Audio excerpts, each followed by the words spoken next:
Welcome to the Highly Sensitive Podcast. I'm Lauren LaSalle, and I'm a licensed therapist, highly sensitive person, and HSP coach. This bi-weekly podcast is meant for highly sensitive people and their loved ones, as both experiences will be discussed. Thank you for joining me, and let's begin. Welcome to the first episode of the Highly Sensitive Podcast. Doing this is very much out of my comfort zone, but I am so excited to start this podcast and see where it goes. My name is Lauren LaSalle, and as I said in the intro, I'm a licensed therapist and HSP coach.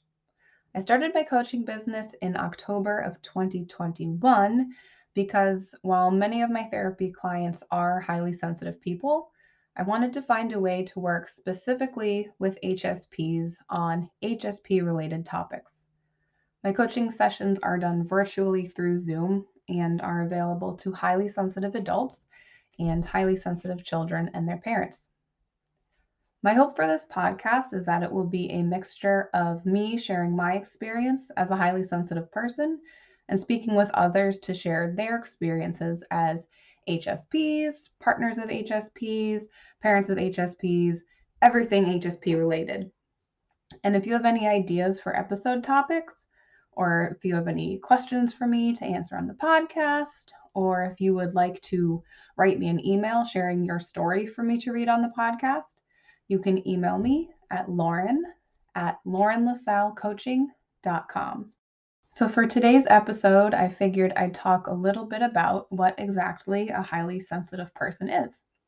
So a highly sensitive person is someone who has the personality trait of high sensitivity, which is also known as sensory processing sensitivity, and that is not the same thing as sensory processing disorder, which is a neurological disorder. So the trait of high sensitivity affects about 15 to 20% of the population, and it is also found in animals. And one of my cats is actually highly sensitive. We're best friends. We really get each other. So it's important to note that because high sensitivity is a personality trait, it is not a diagnosis. And I know that a lot of people are told about high sensitivity by their therapist. So I just wanted to make that distinction. And high sensitivity is not the same thing as introversion, but can often mistakenly be seen as the same thing. And while many HSPs are introverts, about 70%, 30% of HSPs are extroverts.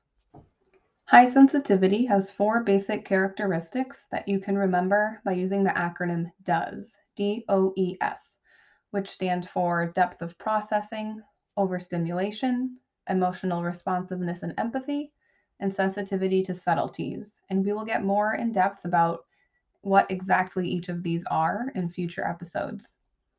So some of the signs of high sensitivity include being easily overwhelmed by strong sensory input, such as bright lights, loud noises, strong smells, or coarse fabrics.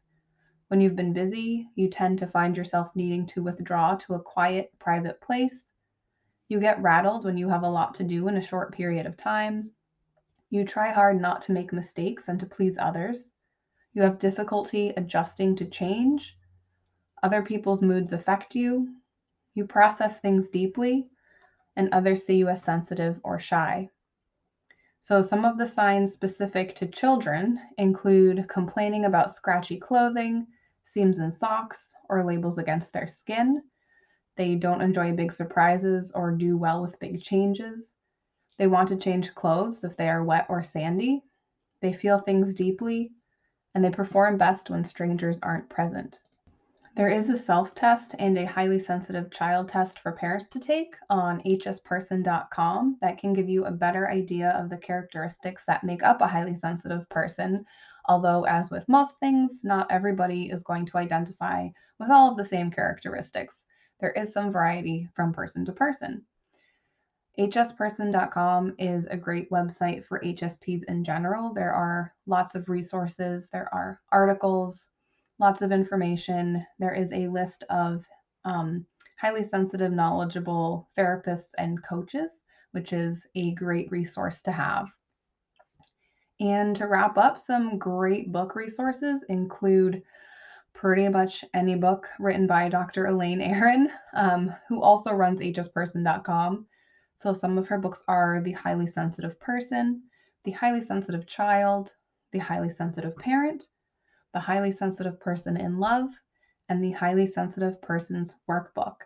There are many other resources out there, but those are a few that I'm going to list today. So you can find out more about my coaching program, as well as resources and links to my social media by visiting my website at laurenlasallecoaching.com. Thank you so much for joining me, and please share this podcast with anybody who may be interested in learning more about what it means to be a highly sensitive person. Before I sign off, I will leave you with a quote. Never apologize for being yourself. It's how your people find you.